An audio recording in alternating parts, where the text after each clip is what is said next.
Welcome back, and thank you for checking out another one of our videos. Once again, I am Ed from Principia Prep, and today we're discussing the financial aid process. Now, when it comes to financial aid, most families make the unfortunate error of not understanding what the terminology in the whole college process means, specifically the term financial aid. When it comes to financial aid, the first thing you have to understand is this. The term itself does not in any way mean free money. Financial aid basically means four different things: scholarships, grants, this is the free money portion, loans, and work program. This is money that must be paid back or worked towards. Let's first discuss the free money, which is also known as gift aid, which is a very important term to recognize and utilize throughout this process. Because if you're sitting down with a financial aid officer or admissions officer and you're discussing the process of the financial assistance, financial aid, the cost of the school, etc., the first thing you want to make sure is you're both on the same page by advising that individual that you want to talk about specifically the gift aid portion of financial aid, the scholarship and grant money, the free stuff. So what's the difference between a scholarship and a grant? Very simple. A scholarship is typically provided to the student while they're in college for up to 4 years. 99% of the time, that student will keep getting that scholarship every year they're in school for up to 4 years, as long as that student does essentially two things. Number one, goes to school full-time, and number two, maintains at least a B average. Now, every college is different. Some schools might have a higher GPA requirement, but those are typically the two requirements across the board for most scholarship consideration to be given that scholarship every year going forward in college. Now, when it comes to a GPA starting point for scholarship money entering college, most schools that give out scholarships are looking for at least a B average. On the SATs, they're looking for an average score of roughly around 1,000 points. On the ACT, you're looking, depending on the college, at a score of 18 to 19 in most cases. Now, if you want to find out, does my college even offer scholarship consideration, there's a few things you can do. The easiest, very simple way is contact the school's admissions office. The school's admissions office is the actual department, in many cases, that awards the scholarship funding. So if you're able to talk to them over the phone or sit down and have a meeting with them, you can ask them, what is your typical scholarship requirement? What GPA do we need? What SAT or ACT score do we need? And is there anything else required for scholarship consideration here at this college? During that meeting, you can figure out other information such as, based on what that individual is telling you, if you already know your student is above that requirement, you can ask them, well, my student has this GPA and this test score. Are we eligible for more money? You can even ask them, if we improve our GPA or we improve our test scores, are there additional monies available for our student coming to your university? Your goal is to ask as many questions as possible throughout the financial aid process. Now, the other portion of gift aid is known as grant money. Grant money is additional free money that helps essentially pay the college tuition cost while at the same time not needing to be repaid back by the student or the parent. Now, grant money can be given to your student by three different organizations within the college process. The school can give you grant money. The federal government can give you grant money, as well as a state that you reside in can also provide grant money as long as your student is staying within that state that you reside in. Between the three different entities, the difference, unfortunately, between grant money and scholarship money is grant money will change potentially every year depending on the family's financial situation. As your income and assets increase every year, unfortunately, you might lose some grant money. If your income and assets decrease every year, you may in some cases receive additional grant money. Now, you can obviously also ask the college's financial aid office how this will work depending on your incomes and assets going up and down, but that's what makes the difference between a scholarship and a grant.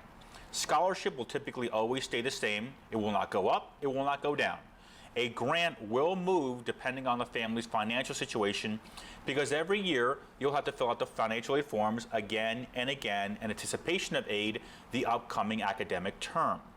Now, when it comes to financial aid forms, we do have another video just on the financial aid forms as well. I'll provide a link down below. You can also watch that video. We do have videos here about the FAFSA form, the CSS profile, institutional documentations, the whole process. So we do have other videos you can also check out. Now, the other side of financial aid, known as self-help, is the work-study programs as well as the loans. Now, these two aspects must be paid back or worked towards. First, let's talk work-study. Work-study is typically a program where your student will be asked to perform a job on campus. Usually the job is pretty simple, plus the benefit of having a work-study job is the department you're working for at the college realizes you are here to get an education. This is not a career path more than likely for you working in this department, so it's very lenient when it comes to scheduling time, what days you can work, what days you can't work. So think of it as a very easy part-time job for your student. And unfortunately, many work-study programs don't pay that much as far as the amount they'll provide you with. Most work-study programs range in between $1,000 to around $2,000 to $3,000 throughout the course of the year. So think of the work-study program as a nice part-time job the student can have, something easy enough to do. Well, they'll pay them for spending money. Money they can have on the weekend or the laundry or to buy books kind of thing. Now, on the other side, you have what's known as a student loans. Anyone who fills out the Fafsa form, your student will automatically be eligible for what's known as a federal entitlement of $5,500 loan provided with the help of the federal government. Now, the $5,500 federal loan is in the student's name. This loan must be paid back 6 months after the student graduates. For additional terms and policies and everything else, we'll also provide another link below to a federal website to basically show you guys essentially what the interest rates are at this point in time, what the terms of repayment are, and so on and so forth. Now, the federal direct loan usually breaks into two categories. You have what's known as a subsidized portion of the federal loan and an unsubsidized portion. You can elect to take both these loans, neither one, or one or the other. You can choose.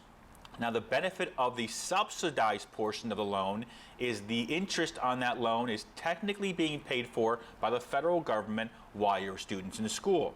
They also have a 6-month grace period after your student finishes college in total, no matter how long it takes them, essentially up to a 10-year cutoff limit. Once that basically happens, they graduate or leave school, they have a 6-month grace period while the federal government's still paying their interest on that loan. Then the student starts repaying back the federal subsidized loan. The unsubsidized loan is a little bit different. The unsubsidized loan has an interest rate that is growing while the student's in school. You can elect, as the parent or the student, to pay the interest on this loan while your student is in school. Once again, you can take both loans, neither one or one or the other. Now, the federal loan itself, the federal direct loan, the first year your student is offered $5,500. Of that, $3,500, essentially the subsidized portion in most cases, is interest-free technically because the government's paying for that while your student's in school. The remaining $2,000, which is typically the unsubsidized portion, is essentially growing while your student is in school. Now, those are the four aspects that make financial aid. Remember, once again, scholarships and grants are the gift aid portion. This is what you're really looking for in most cases because it's the free money. The other side, the other two parts of the four parts, is the self-help portion, the loans and the work study. Between all four of these, this is what incorporates the financial aid. So once again, if you do have questions or concerns, we will provide you with our group here, Principia Prep, with a phone number and email at the end of this video. We do sit down with parents, we do assist throughout the whole process. We consult on the admissions and the financial aid end if you do need assistance. And once again, thank you for checking out our video. We will have more below, so if you want to check out either our links or our website, or as well as the other videos, we definitely appreciate that. And if you wouldn't mind leaving us a like or a comment or two of what you'd like to see us add to our video collection in the future, we would appreciate that. Once again, my name is Ed from Principia Prep, and thank you for checking out our video.